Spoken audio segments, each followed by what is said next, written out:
Greater Noida में बसे एक छोटे से गांव सुनपुरा में सन 2016 से संचालित है संस्थानम अभय दानम, एक ऐसी संस्था जिसमें मूक प्राणी एवं असहाय पशु पक्षियों के पालन पोषण से लेकर चिकित्सा तक की उत्तम व्यवस्था की जाती है। संस्था में उपस्थित चिकित्सक एवं अन्य सदस्य दिल्ली एनसीआर एवं अनेक क्षेत्रों से 24 घंटे असहाय पशु पक्षियों का रेस्क्यू कर जीवन दान देने का नेक कार्य कर रहे हैं। संस्था में ज्ञान दानम गुरुकुल भी चलाया जा रहा है, जहां छोटे बच्चों को लौकिक शिक्षा के साथ जैन धर्म एवं जीवन उपयोगी संस्कार भी दिए जा रहे हैं। शिक्षा ही नहीं बल्कि बच्चों के रहने एवं खाने की भी निःशुल्क व्यवस्था की जाती है। इनके साथ ही संस्थान में औषधानम आयुर्वेदिक एवं प्राकृतिक चिकित्सा केंद्र में चिकित्सकों के परामर्श से लोगों का उपचार निःशुल्क किया जाता है। संस्था में हथकरघा एवं हस्तशिल्प प्रशिक्षण केंद्र भी संचालित है, जिसमें युवाओं को विभिन्न कलाओं का निःशुल्क प्रशिक्षण प्रदान किया जा रहा है। सन 2017 में इस परिसर में श्री दिगंबर जैन मंदिर की स्थापना भी की गई, जहां अरिहंतगिरी तमिलनाडु से लाई गई मूलनायक भगवान शांतिनाथ की मनोहारी प्रतिमा लगभग 500 वर्ष प्राचीन है। प्रतिमा इतनी निराली है कि हर कोई इन पर मोहित हो जाता है। मंदिर जी में प्रतिदिन प्रभु का अभिषेक, शांति धारा एवं पूजन होता है। वर्तमान में पशुजन्य दुग्ध पदार्थ क्रूरता मुक्त न होने के कारण यहाँ अभिषेक हेतु वनस्पति जन्य विकल्पों जैसे कि नारियल जल, पुष्प एवं फलों के रसों का प्रयोग किया जाता है। क्षेत्र पर हस्तलिखित पांडुलिपि संग्रहालय, जैन वीगन ऑर्गेनिक भोजनालय, गुरुकुल निर्माण का कार्य निरंतर चल रहा है। यदि आप भी ऐसे मनमोहक स्थान संस्थानम अभयदानम के किसी भी कार्य एवं क्षेत्र में सहयोग देना चाहते हैं तो संपर्क करें 9868356946 9329322040। आचार्य श्री उमा स्वामी विरचित तत्वार्थ सूत्र पाठशाला। मंगल आशीर्वाद परम पूज्य आचार्य श्री 108 श्रुत सागर जी महाराज, परम पूज्य आचार्य श्री 108 प्रमुख सागर जी महाराज। प्रेरणा स्रोत परम पूज्य मुनि श्री 108 प्रणम्य सागर जी महाराज एवं परम पूज्य पाठशाला प्रणेता मुनि श्री 108 हनुमान सागर जी महाराज। नमन करता स्वर्गीय श्री उमाशंकर जैन गाजियाबाद वाले।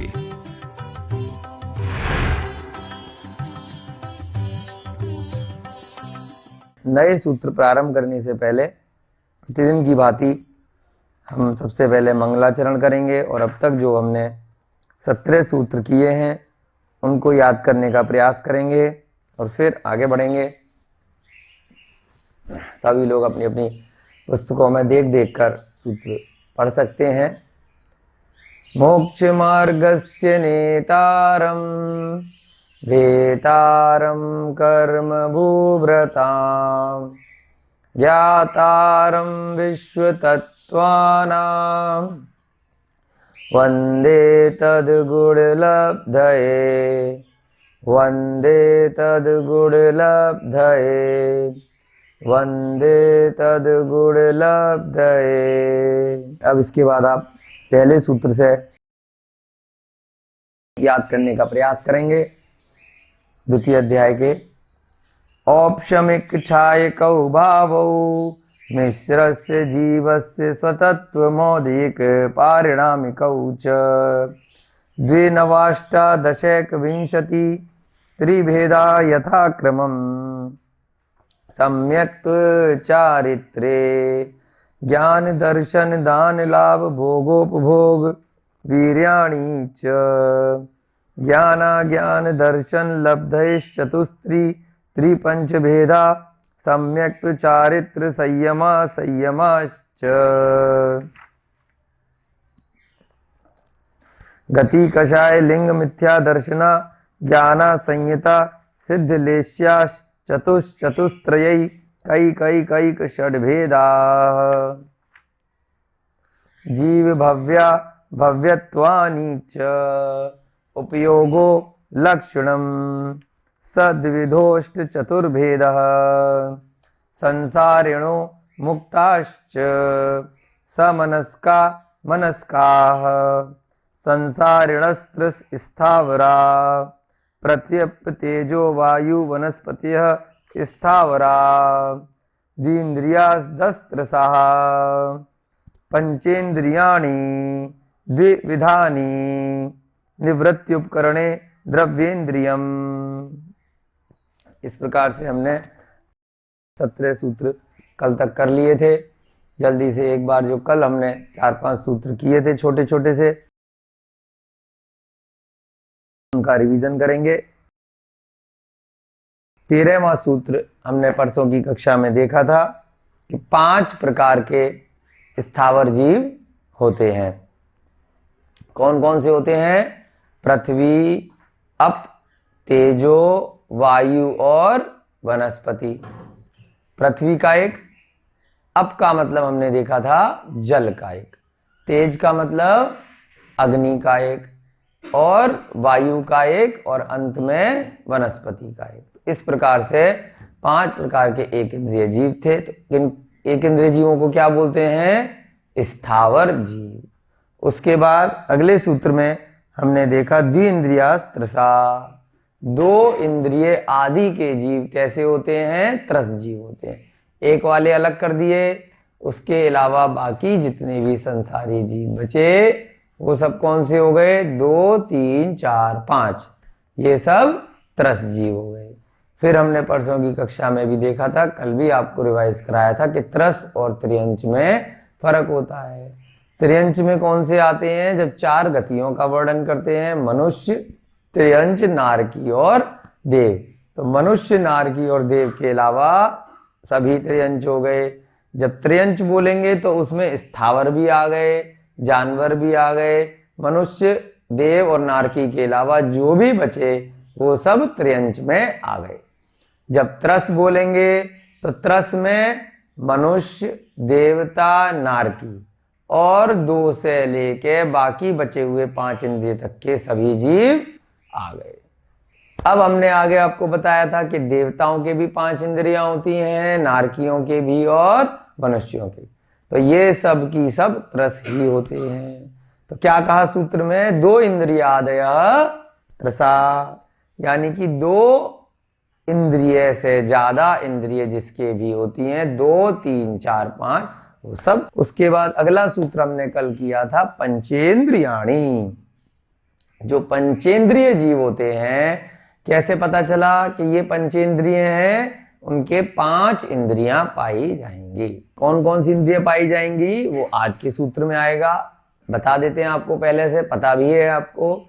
स्पर्श, रसना, घ्राण, चक्षु, कर्ण। स्पर्श इंद्री जो आपकी शरीर इत्यादि है, मनुष्यों के भी होता है और सभी जीवों के होता है। एक इंद्रिय जीव के कौन सी इंद्रिय होती है? स्पर्शन इंद्रिय होती है। चाहे पेड़ पौधे हो, चाहे पृथ्वी का एक हो, जल का एक हो, वनस्पति का एक हो, वायु का एक, सबके जो पहली इंद्रिय स्पर्शन इंद्रिय होती है। ठीक है।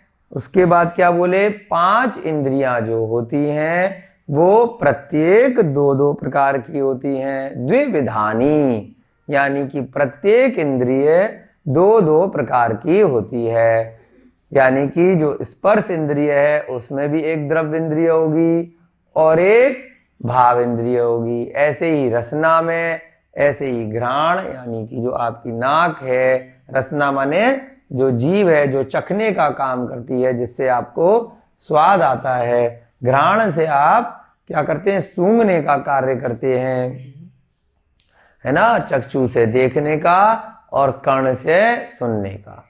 तो इन सबके क्या होंगी? 2-2 इंद्रियां होंगी। और पहली जो इंद्रिय है द्रव्य इंद्री, निवृत्ति उपकरणे द्रव्य इंद्रियम। 17वां सूत्र हमने कल किया था कि द्रव्य इंद्रिय 2 प्रकार की होगी। कौन कौन सी? निवृत्ति और उपकरणे, यानी कि उपकरण। इसको हमने कल डिटेल में समझा था। निवृत्ति किसे बोलते हैं? किसी चीज की रचना या बनावट को। उपकरण जो उस पर उपकार करे, जो उसकी सहायता करे, है ना। हम एक सूत्र 5वें अध्याय में पढ़ेंगे, परस्परो ग्रहो जीवानाम। उसका भी क्या अर्थ आएगा? कि सभी जीव एक दूसरे का उपकार करते हैं।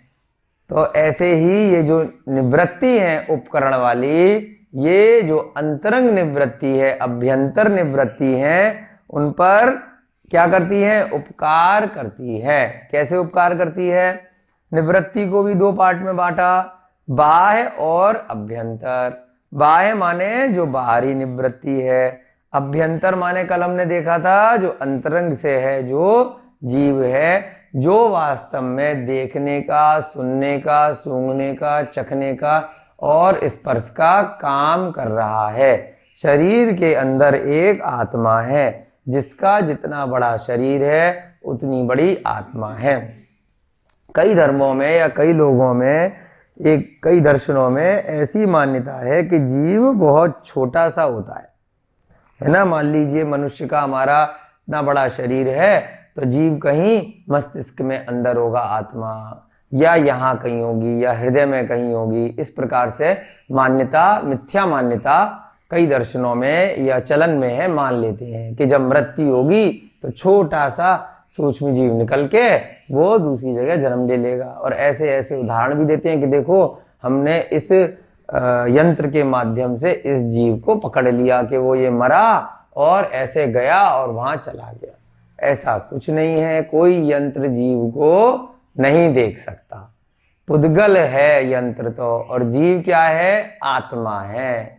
उसको कोई भी यंत्र नहीं देख सकता। हम किसी भी इंद्रियों के माध्यम से आत्मा को नहीं देख सकते। जो आत्मा है हमारे, जो जहां तक शरीर है वहां तक है, यानी कि यहां किसी ने सुई चुभोई या चोट लगी तो उसका हमें अनुभूति होगा। कैसे होगा? स्पर्शन इंद्रिय के माध्यम से संदेश हमारे मस्तिष्क तक जाएगा। तो उससे क्या होगा कि जो आत्मा है उसमें परिणमन होगा, तुरंत पता चलेगा कि यहाँ पर चोट लगी है, यहाँ पर लगी है। तो सब जगह जहां तक भी ये पुद्गल शरीर है, उसके प्रत्येक प्रदेश में, प्रत्येक भाग में ये वाली आत्मा होती है। और पता कैसे चलता है कि सुनाई देना यहाँ से, दिखाई देना है ना, या चखना है, वो सब पुद्गल बाह्य के माध्यम से, निवृत्ति के माध्यम से। ठीक है। अब उस पे उपकार कौन कर रहा है? ये भी दो भाग हैं, बाह्य और अभ्यंतर। ये हमने उदाहरण के माध्यम से कल समझा था। अभ्यंतर निवृत्ति जो अंदर के आत्म प्रदेश हैं, जिसकी वजह से उस जीव को, उस आत्मा को सुख और दुख का पता चला। किसी भी चीज का आंख से देखने का काम किसने किया? बाह्य निवृत्ति में जो काले रंग का गोला था। पता कैसे चला? आत्म प्रदेश की वजह से। बहुत सारे लोगों की बाह्य निवृत्ति में प्रॉब्लम होती है, यानी कि उन्हें दिखाई नहीं देता, फिर भी दूसरी तरीके से स्पर्श से वो शब्दों को पढ़ लेते हैं, है ना, कलर को पहचान लेते हैं, रात है कि दिन है ये पता चल जाता है। कैसे पता चल जाता है? क्योंकि उनकी अभ्यंतर निवृत्ति में कोई प्रॉब्लम नहीं है। पांचों इंद्रियां बेसिकली क्या हैं? ये हैं कि भाई उसी हिसाब से अब मनुष्य है, कोई अंधा है, कोई बहरा है, उसकी बाह्य निवृत्ति में दोष है, परंतु अभ्यंतर निवृत्ति सभी की, अगर मनुष्य पर्याय में जन्म लिया है तो वो पंचेंद्रिय हो, यानी कि जो आत्मा है उसमें जानने देखने की शक्ति है, पांचों इंद्रियों से वो कार्य ले सकता है, मन उनके विद्यमान है। फिर हमने देखा था बाह्य उपकरण, जो बाहरी चीजें हैं केवल उपकार कर रही हैं, उसका उपकार तो है परंतु देखने का काम नहीं कर रही। पलक जो है हमारे आंख को कवर किए हुए है, भौहें हैं, उसका जो चारों तरफ का जो हिस्सा भाग इत्यादि है, काले गोले के जो सफेद रंग का भाग है, वो क्या है? अंदर का उपकरण है, बाहर का, इनका भी पार्ट है उसकी रक्षा करने के लिए, जिससे वो उनको कोई दुर्घटना ना हो, आंख को, है ना, वो सुरक्षित रहे। तो ये सब क्या है? उपकरण हैं। ऐसे ही हमने कर्ण का उदाहरण देखा था कि बाहर का जो ये कान दिखने वाला है, ये क्या है? बाह्य उपकरण। अंदर से जिसने सुरक्षा करी है, अंतरंग उपकरण। जो पर्दे के मध्य का हिस्सा है वो बाह्य निवृत्ति। जो आत्म प्रदेश है, जो सुनने देखने का कार्य कर रहे हैं, वास्तव में जो जीव हैं, क्या हैं? वो अभ्यंतर निवृत्ति हैं। ठीक है, इसी प्रकार से आप अपनी घ्राण में लगा लीजिए। ये जो नाक बाहर से दिखाई दे रही है, किसी का मान लीजिए एक्सीडेंट हो गया, ऊपर की नाक चोटिल हो गई, तब भी वो सूंघने का कार्य कर सकता है, सांस तो चलेगी। उसको थोड़ा सा दिक्कत आएगी उपकरण की वजह से उसको, कि भाई धूल मिट्टी ज्यादा जा सकती है, इम्यूनिटी कम हो सकती है, लेकिन उसका जो मेन पर्पज है, अंदर की जो सूंघने की शक्ति है, वो समाप्त नहीं होती। तो ऐसे ही बाह्य उपकरण हो गया, एक अंतरंग उपकरण हो गया, ये जो अंदर के बाल इत्यादि हैं जिन्होंने संभाल के रखा हुआ है, और उसके अंदर निवृत्ति हो गई, बाह्य निवृत्ति जो सांस ले रही है, जो सूंघने का कार्य कर रही है, और जो आत्म प्रदेश है जिससे पता चल रहा है कि ये इस चीज का जो सुगंध है या दुर्गंध है, कैसी गंध है, वो सब कौन कर रहा है? आत्म प्रदेश कर रहा है। ऐसे ही रसना इंद्रिय पे लगा सकते हैं, और ऐसे ही स्पर्शन इंद्रिय पे हम लगा सकते हैं। अगला सूत्र करेंगे आज 18वां सूत्र। वो कौन सा सूत्र है? भाव इंद्रिय का। इसमें जो दो पार्ट थे, द्रव्य इंद्रिय और भाव इंद्रिय। अब अगला सूत्र क्या कह रहे हैं? लब्धि उपयोगो भाव इंद्रिय। उससे पहले हमने आपको कल बता दिया था, आप लिखना चाहें तो लिख भी सकते हैं, कि कोई अंधा व्यक्ति है, उसकी क्या हो सकता है? बाह्य निवृत्ति में तो दोष हो सकता है, परंतु अभ्यंतर निवृत्ति में दोष नहीं होता। तो इसलिए उसकी इंद्रियां 5 ही मानी जाएंगी। प्राकृतिक वातावरण में स्थित है। यहाँ बहुत सुंदर हसमुख प्रतिमाएं, नेमिनाथ भगवान की, मुनीश्वर भगवान की दर्शन करके मन प्रफुल्लित हो जाता है। यहाँ पे गौशाला चल रही है, पशु पक्षियों के लिए प्राकृतिक वातावरण है, और खाने की भी यहाँ उत्तम व्यवस्था है। बहुत ही अच्छा लगा, बार बार आने का मन कर रहा है। तीर्थंकर लेनी आना चाहिए। सभी जैन बंधु यहाँ पधारे और दर्शन करके अपने आप को कृतार्थ माने, धन्य माने। नदी के अंदर से ये प्रतिमा निकली है, ये पूरा मंदिर नदी में से निकला है। आप सभी को यहाँ के दर्शन करने चाहिए और जरूर से आना चाहिए। यहाँ पे गौशाला और हथकरघा का काम भी चलता है, और बहुत ही अतिशयकारी प्रतिमा है, बहुत ही सुंदर, जिसको देखते ही मन ऐसा करता है कि बार बार यहाँ मंदिर आए और बार बार दर्शन करें। प्रतिमा इतनी अतिशयकारी है कि दोबारा वापस मंदिर फिर दर्शन करने आए हम लोग। आचार्य श्री उमा स्वामी विरचित तत्वार्थ सूत्र पाठशाला। मंगल आशीर्वाद परम पूज्य आचार्य श्री 108 श्रुत सागर जी महाराज, परम पूज्य आचार्य श्री 108 प्रमुख सागर जी महाराज। प्रेरणा स्रोत परम पूज्य मुनि श्री 108 प्रणम्य सागर जी महाराज एवं परम पूज्य पाठशाला प्रणीता मुनि श्री 108 अनुमान सागर जी महाराज। नमन करता स्वर्गीय श्री उमाशंकर जैन गाजियाबाद वाले। प्रायोजक ज्ञान दानम गुरुकुल।